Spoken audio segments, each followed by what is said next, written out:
Good afternoon. Can I say, people? It's Rate My Beer Team.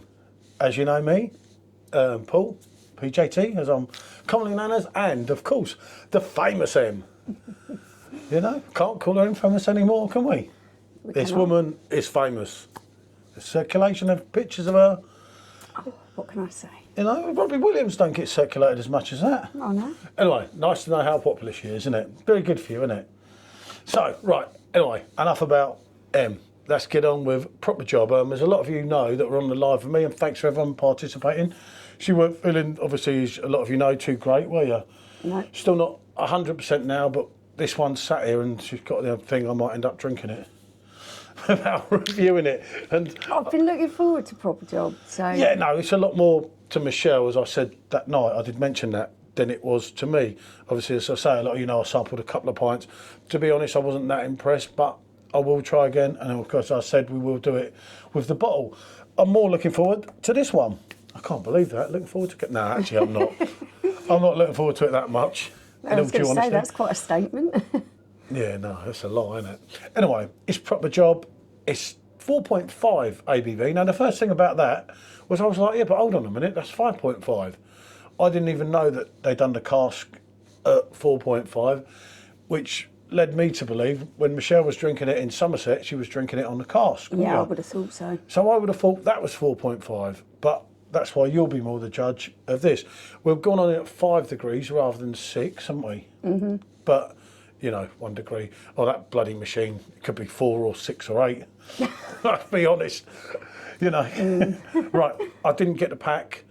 I just got one, and now it's on sale now at the time of making this video. That's not saying anything about that, but there you go. It's one of the things, it was £38.90, which for me, for a beer in the supermarket, no matter what way you want to sugarcoat it, and I know it's a lot of money. People love Perfectdraft, that's fair enough. I quite like them when they bring out things like Franz kind of Keller beer and things that you're not going to get in your average supermarket. For me, they work it out at £3.3 a pint. When they would say that, that's providing you don't lose beer tokens to pay for it, because you don't get that other 5%. When they also say that, when they're saying 10.5 pints that they're judging it on, they're judging it on a Euro pint at 500ml, not our pint of 568ml that you get in the pub. I mean, a lot of people really miss that one out, and it's a real major thing, because where they're doing it at £3.3 a pint on the standard money, that's really stretching everything you can, isn't it? Just that's working the numbers. I like working the numbers to your advantage. I like working out my maths. Yeah, they're working. I'll tell you what, whoever works for them is a mathematician to put all that out like that, and it does work out into effect, as I say. But you're going on Euro pints, and if you use tokens though, your price is going up. If you use beer tokens, your own money, you're not getting the 5% again on the tokens. Just saying, people. So let's say for once, this has got to deliver. Yeah, it is a reasonably expensive keg. You would expect it to be top notch for the money that you're paying. But £39.90 for a 4.5 is high, you know. TK Triple Carmack is 8% nearly, and that's only 42. Yeah. If you want to work out, that's only 25 pence a pint more. No, 50p a pint more. No, I don't know. Right, I confused myself. Yeah. Right, let's get it poured. Enough of my thing. You don't need me to turn around. You can hear the machine here. Yeah, and we know it pours well because SJ poured the two for me out. Yeah, that's pouring really nicely, actually. We didn't do a pint like that dodgy, what's his name? I forget his name. Chris and his dodgy beer reviews. Clueless reviewer, I don't know. There you go. Look at that. Reasonable carbonation. But straight away, for me, that looks thin. Just looking at it. It's got a nice golden colour. There's a reasonable amount of carbonation coming up there. The head is sitting quite nicely on it. It just looks thin, yeah. I just had to check because I've got a Bud Light in for SJ, and I just had to check. Yeah, although I can smell. Bud Light's lighter in colour. There's not that much in it, to be honest. It's thin straight away. That's not like the pint that you had in Somerset. To be fair, I can't remember. The first time I ever tried this was we were in Somerset. We were out and about, weren't we? And I'd never tried it before. I'd been drinking a lot of cider, so I was really happy to go in and have an IPA. She said something a bit different. Surprised me, so I did. Yeah. And it was really nice. really enjoyed it. Now, I don't know whether it was because of the contrast, because where I've been drinking cider, and even dry cider is sweet compared to an IPA. But I really, really enjoyed it at the time. So I'm looking forward to trying this and seeing if it compares to the memory I've got of that. Yeah. Yeah, I can smell pineapple in there. Some citrusy notes. A little bit piney. Yeah, it's got some go to the smell. The aroma on this is really pleasant. That is pleasant. I know I've already done that. I don't need to go further with my. It's more what you think. A load of people have already heard what I think, so this review's more about you and that rather than me and that. And plus with your celebrity status now. Okay. This is how I remember it to be in Somerset. I see. Yeah. You are getting those nice fruit flavours in there. There is a little bit of pineapple. You are definitely getting grapefruit in there. The citrusy notes are quite predominant. The grapefruit's a little, the pineapple's a little bit sweeter. Then you've got sort of grapefruit, which is a little bit drier. I am getting that kind of piney, almost dampness on the end there. And that is really nice with the hoppiness and the bitterness. It all really balances out nicely in the mouth for me. I like that. It isn't one of those ones that is a really heavy. It is quite light-bodied, but that's what you're going to expect from an IPA with the alcohol percentage it's got. Yeah, I'm baffled. That's why I wanted to do the review with you, whereas I was going to go solo just to get it done while it was loaded up, wasn't it? So obviously we're going to go back in and do some more things with it. But it just proves how different we are. For me, I thought it was just like Ghost Ship, but not as grapefruity and didn't have as much depth.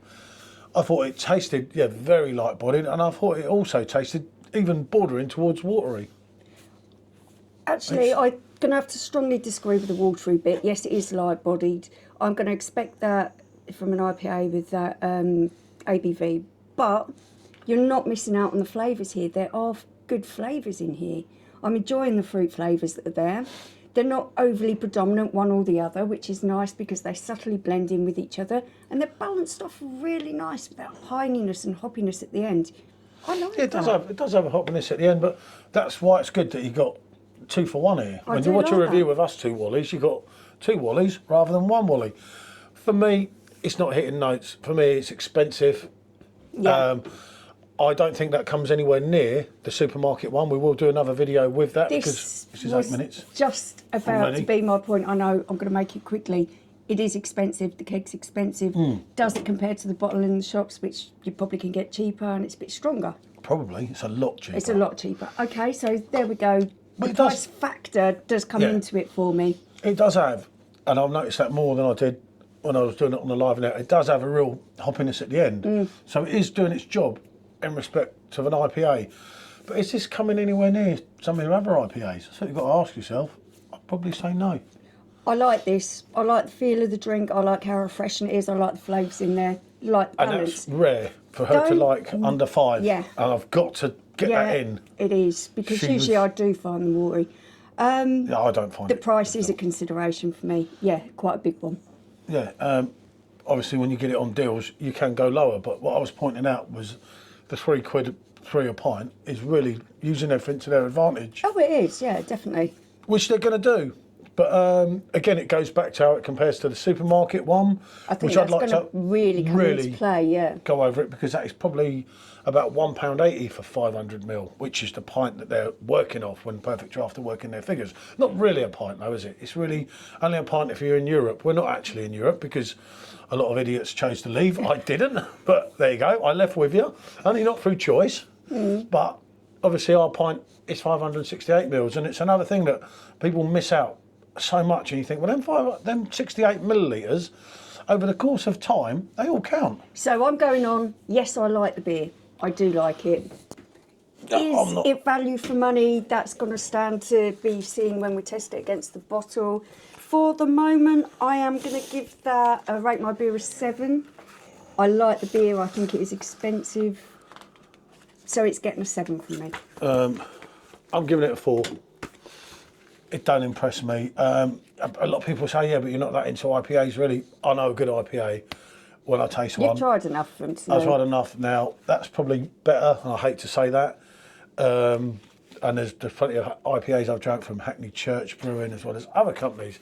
So for me, that's not good, and not good at the price. Unfortunately, I think Ghost Ship had more to it.